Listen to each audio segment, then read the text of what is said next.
virus kefasikan sehingga kita bisa hidup bijaksana. Saudara yang kekasih, orang fasik ini, inilah virus di akhir zaman ini yang akan merusak gereja. Titus 2 ayat 12, ia mendidik kita supaya kita meninggalkan kefasikan dan keinginan-keinginan duniawi, dan supaya kita hidup bijaksana, adil, dan beribadah di dalam dunia sekarang ini.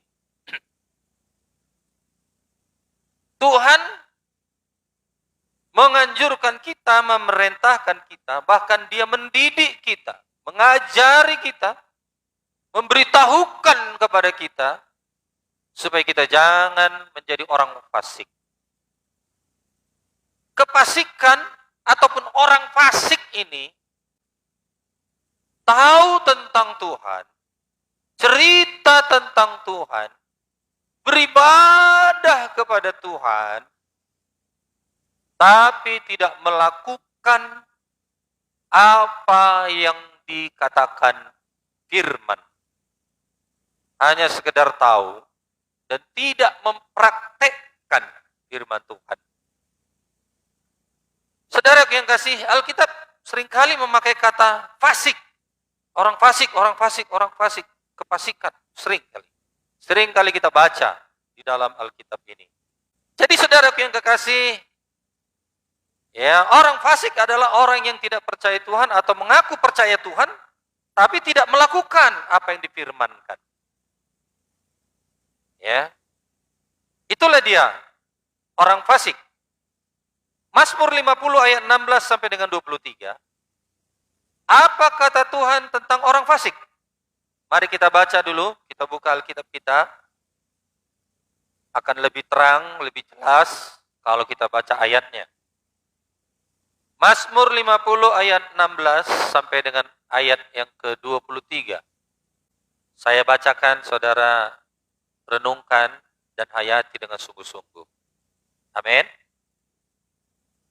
Tetapi kepada orang fasik Allah berfirman, apakah urusanmu menyelidiki ketetapanku dan menyebut-nyebut perjanjianku dengan mulutmu, padahal engkau yang membenci teguran dan mengesampingkan firmanku. Jika engkau melihat pencuri, maka engkau berkawan dengan dia dan bergaul dengan orang berzina. Mulutmu engkau biarkan mengucapkan yang jahat, dan pada lidahmu melekat tipu daya. Engkau duduk dan mengata-ngatai saudaramu, memfitnah anak ibumu.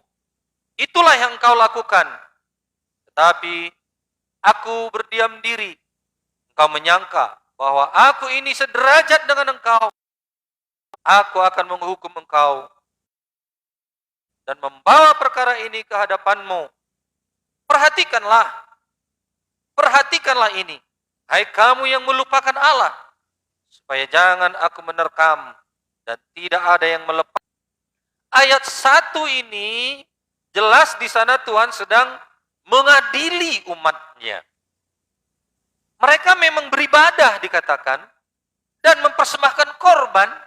Bahkan ayat 16 tadi dikatakan bahwasanya Tuhan yang menyebut Israel sebagai umatnya juga menyebut bahwa di antara mereka ada orang-orang yang disebut sebagai orang fasik. Haleluya. Saudara yang kasih, yang disebut dengan orang fasik justru mereka yang dikatakan sebagai orang yang menyelidiki ketetapan Tuhan dan menyebut perjanjian Tuhan dengan mulutnya. Dengan kata lain, sekalipun orang-orang ini beribadah kepada Tuhan, membaca firman, menyelidiki, bahkan mendeklarasikan ketetapan Tuhan, serta mengutip, menyebut-nyebut, membahas perjanjian Tuhan, nyatanya Tuhan tidak mengakui mereka sebagai orang yang memiliki hubungan dengan Dia. Itulah orang fasik. Jadi orang fasik itu bukan orang yang tidak kenal Tuhan. Bahkan orang fasik ini lebih parah daripada orang berdosa. Bayangkan saudaraku yang kekasih, dia menentang Tuhan sebagai orang yang religius dikatakan. Orang yang beragama.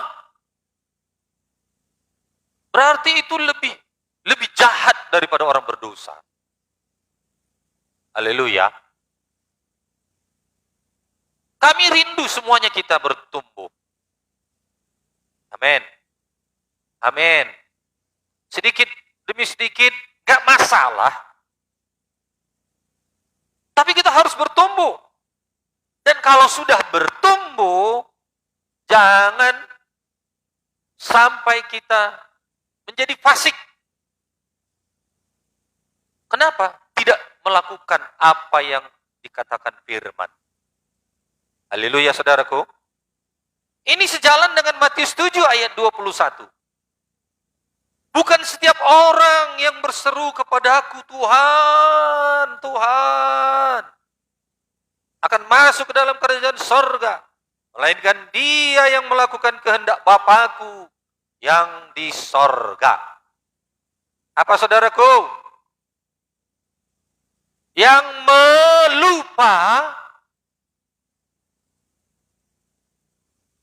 bukan melupakan. Ini kita baca dulu sama-sama ya.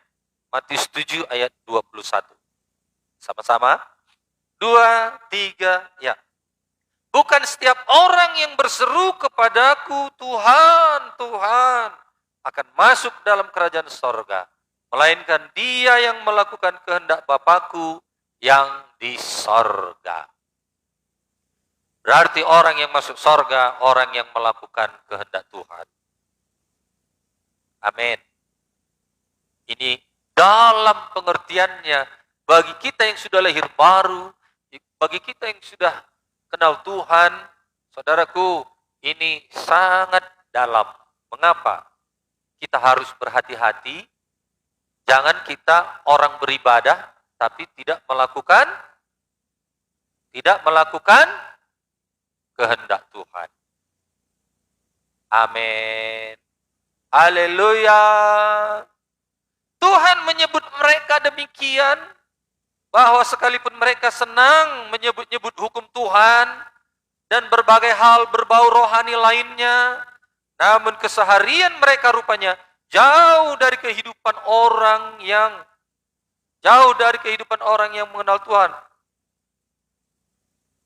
Amin. Saudaraku yang kekasih, inilah yang disebut virus kefasikan. Jauh dari orang yang mengenal Tuhan. Jauh daripada orang yang melakukan kehendak Tuhan. Jauh daripada memiliki keintiman dengan Tuhan. Saudaraku yang kasih, ini di gereja, bukan di luar. Orang fasik ini bisa saja di gereja. Bukan di luar orang berdosa di sana yang enggak pernah ibadah. Bukan itu orang fasik. Amin. Mari kita lihat virus kefasikan yang harus dibasmi dari kehidupan umat Tuhan. Sesuai dengan firman Tuhan ini. Yang pertama ayat 17. Orang fasik itu membenci teguran. Orang fasik membenci teguran dan mengesampingkan firman. Wah, lebih parah lagi. Ya. Membenci teguran. Kalau teguran mungkin dari manusia, bisa jadi juga dari Tuhan. Tapi dikatakan lagi, mengesampingkan firman Tuhan. Itulah dia, ayat 17. Terhadap teguran dan peringatan firman mereka acuh tak acuh. Kitab Amsal banyak berbicara tentang teguran. Amsal 12 ayat 1b, siapa yang membenci teguran adalah dungu. Amsal 15 ayat 10, siapa benci kepada teguran akan mati. Sebaliknya, Amsal 6 ayat 23, karena perintah itu pelita dan ajaran itu cahaya dan teguran yang mendidik itu jalan kehidupan. Beda ya. Orang fasik tidak suka teguran. Tapi orang yang bijak, ya, orang yang takut akan Tuhan dikatakan ayat seperti Amsal 6 ayat 23 ini, karena perintah itu pelita dan ajaran itu cahaya dan teguran itu jalan yang mendidik untuk menuju kehidupan. Amsal 13 ayat 18b, siapa mengindahkan teguran, ia dihormati. Amsal 15 ayat 5, siapa yang mengindahkan teguran adalah bijak. Amsal 15 ayat 32, siapa mendengarkan teguran memperoleh akal budi. Itulah yang mendengarkan teguran. Jadi saudaraku, orang yang mendengarkan teguran dan menerima teguran itu lebih baik. Amin. Haleluya. Tetapi dikatakan orang yang benci terhadap teguran, nasihat, ditegur melawan dia. Ditegur sakit hati dia. Padahal itu adalah untuk menuju kehidupan. Amin. Amin. Kalau kami menegur, terimalah. Kalau orang tua menegur anak, kalau itu memang baik, terimalah. Gak ada amin. Memang tegur menegur ini sulit ini. Tapi biar dewasa kita semua. Amin. Tidak bayi rohani. Haleluya. Paling enak kan khotbah berkat. Paling enak kan khotbah tentang mujizat. Suatu saat nanti kita ketemu. Di mana ketemunya? Nasihat. Gak ada aminnya. Haleluya. Ingat ini, ingat. Suatu saat kita ketemu. Ketemunya di mana? Teguran. Itu yang paling menentukan siapa saudara sebenarnya. Amin. Benarkah murni memang mengikut Tuhan? Hanya bergelar Kristen. Lebih parah lagi, janganlah menjadi orang fasik. Bilang sama temannya, jangan jadi orang fasik, saudaraku. Haleluya. Keras dong.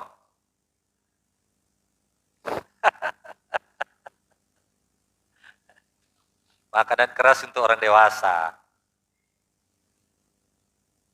Markus 7 ayat 9.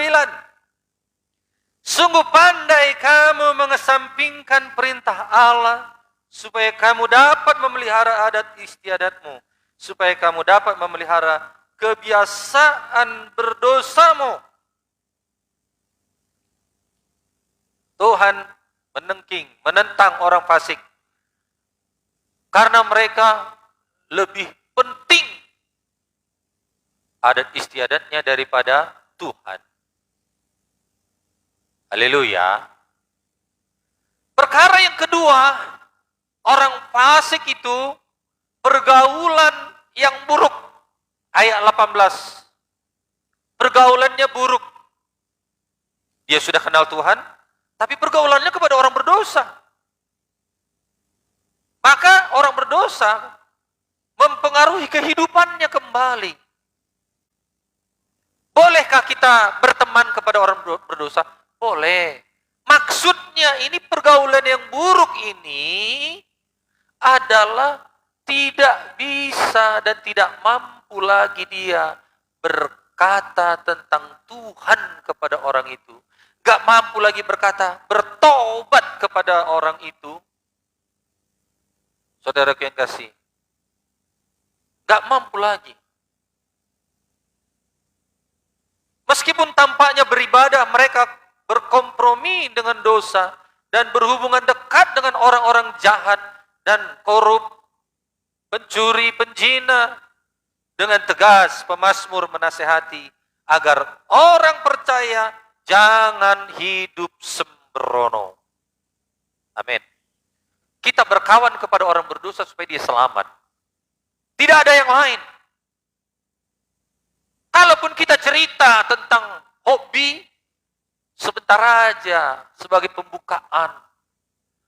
Setelah itu cerita Injil.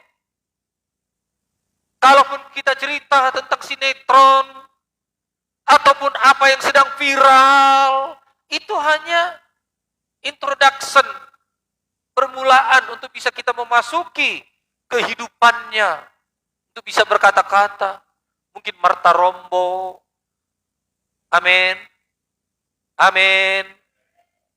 Tapi tujuan kita adalah membawa dia kepada keselamatan. Itu pergaulan kita kepada orang-orang berdosa. Haleluya. Tidak pula kita ikut dosanya. Dia korupsi, kita korupsi. Dia berzina, kita juga ikut berzina, nyerempet. Saudaraku, dia penjudi, pemabuk, kita pun nyerempet di sana. Itulah pergaulan yang buruk. Itu yang akan merusak. Sekalipun hanya duduk di lingkungan pencemooh dan berdiri di lingkungan orang berdosa, itu bisa membuatnya terjerumus. Mazmur 1 ayat 1.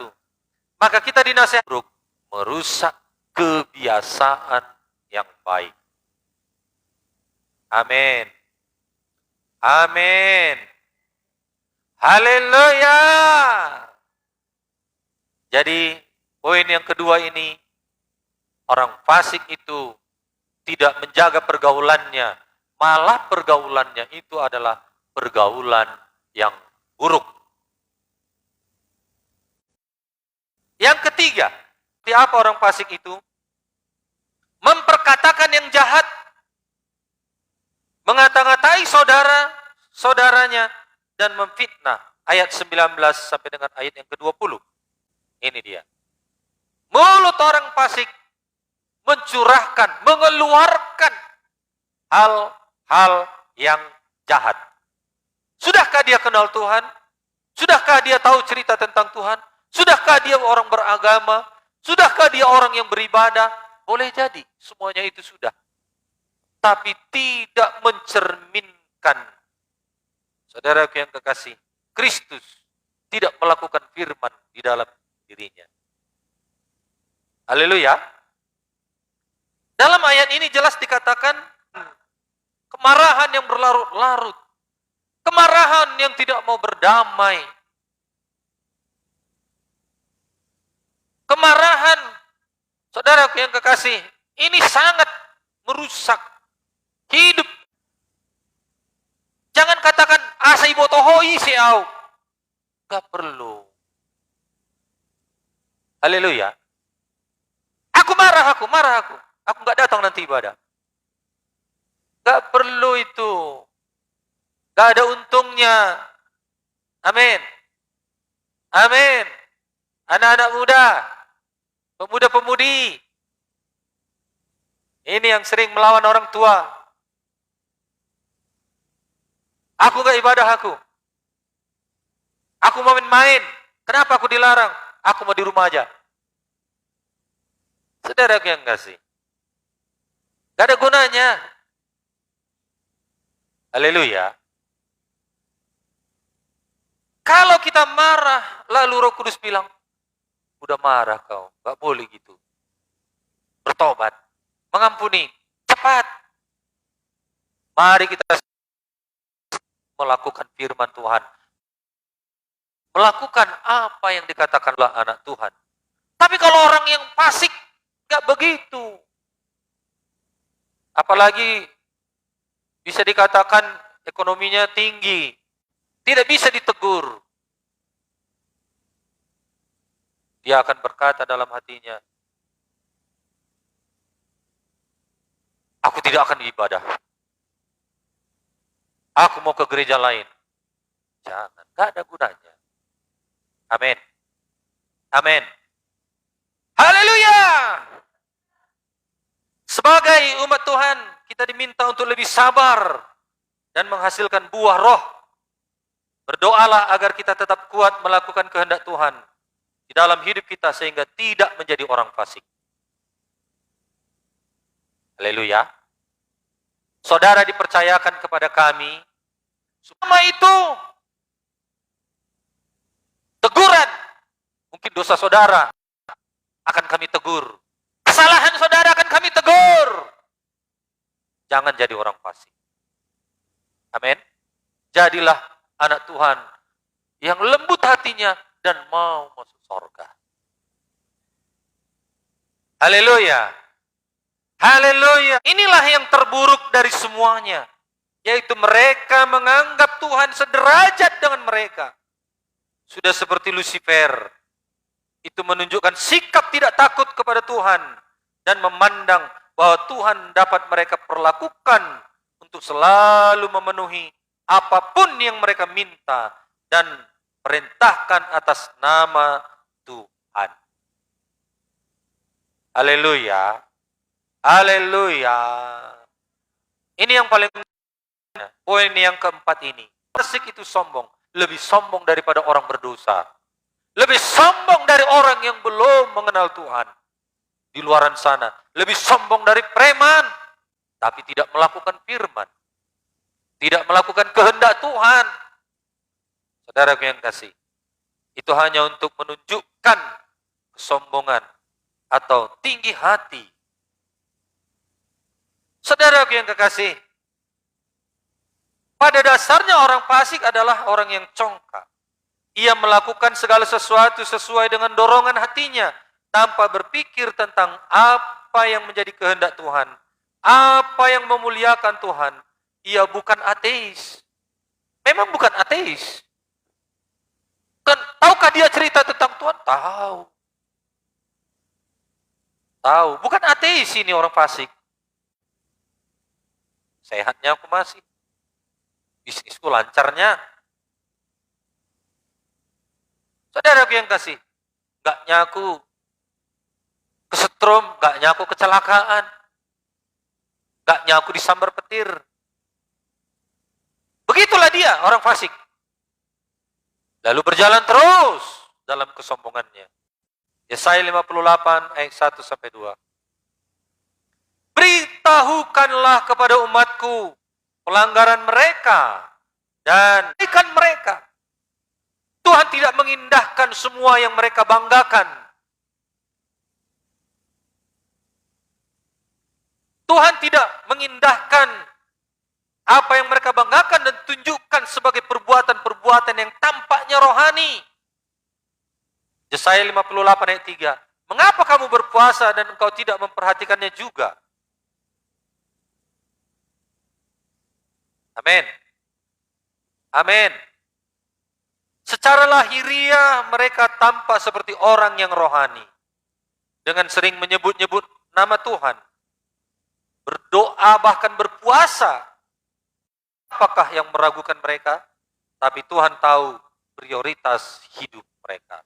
Tuhan tahu dalam hati. Apa prioritas hati mereka, hidup mereka. Yang tampak di mata sebagian orang sebagai sikap dan tian tegar tengkuk dan yang lain-lain masih banyak lagi. Tuhan berkata, dengan caramu seperti itu suaramu tidak akan didengar di tempat tinggi. Yang artinya doa-doa mereka, haleluya. Tuhan tidak suka dengan mereka yang mengaku-ngaku kenal Tuhan, tidak suka dengan mereka yang mengaku pura-pura. Tulus-tulus saja. Bilang sama temannya, mari kita hidup tulus hati. Amin. Hidup dengan tulus hati. Betul? Pelajarannya sudah kita lewati. Saudaraku yang kekasih, kalau memang orang yang tulus hati ini, orang yang jujur, doakanlah aku Pak Pendeta, belum bisa ku lepaskan. Jangan sampai masuk ke gereja. Amin. Saudaraku yang kekasih, mari kita hidup sebagai benar-benar sebagai anak Tuhan. Anak-anak Tuhan yang melakukan firman, yang mempraktekkan firman. Kalau dikatakan mengampuni, dia benar-benar mengampuni. Kalau benar dikatakan melupakan, ya benar-benar dia lupakan. Amin. Benarnya kita, tapi kita dituntut untuk mengampuni. Lakukan saja. Haleluya. Haleluya. Nah, jadi saudaraku yang kasih, ajar, tapi tidak pernah dapat mengenal kebenaran.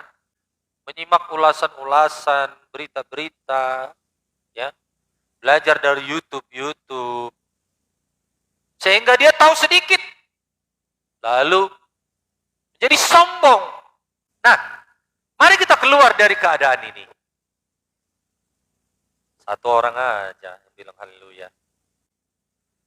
Saudaraku yang kasih, selalu bersyukur, selalu memuji Tuhan. Dari ujung Serdang, saudara jalan kaki sampai ke gereja, itu orang bersyukur dan itu orang berkorban. Amin. Itu disukai Tuhan. Dia ditegur karena dosanya. Dia tidak melawan, melainkan dia introspeksi dirinya. Dia hilangkan harga dirinya. Dia tidak pertahankan harga dirinya. Dia korbankan kenyamanannya. Dia korbankan harga dirinya. Maka orang yang berkorban seperti ini selalu penuh dengan ucapan syukur. Amin. Terima saja. Amin. Amin. Saudara yang kasih, kehendak Tuhan di dalam kehidupan kita.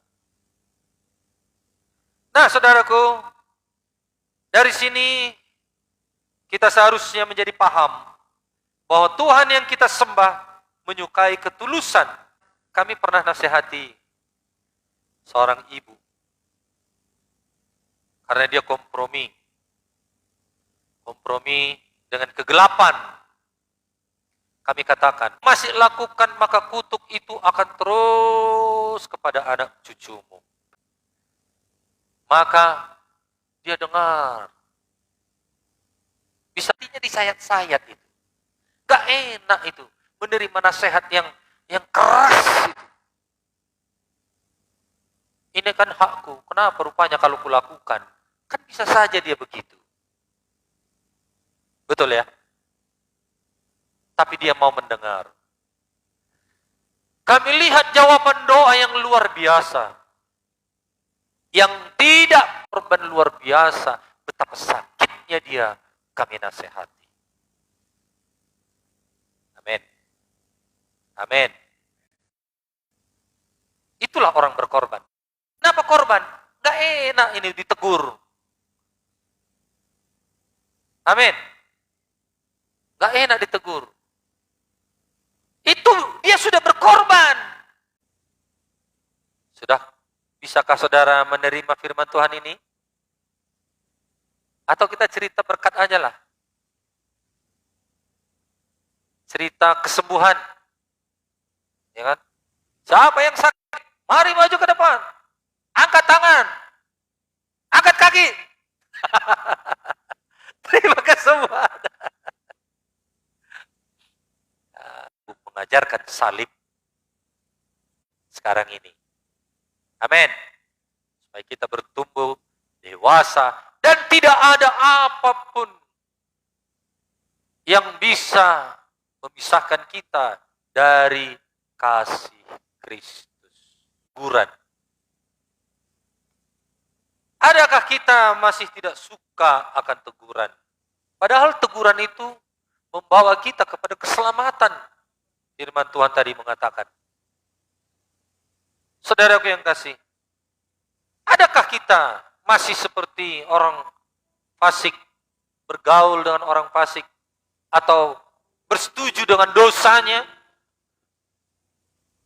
Jangan ada di antara kita menjadi orang fasik, Tapi marilah kita jadi anak Tuhan yang melakukan kehendak Tuhan.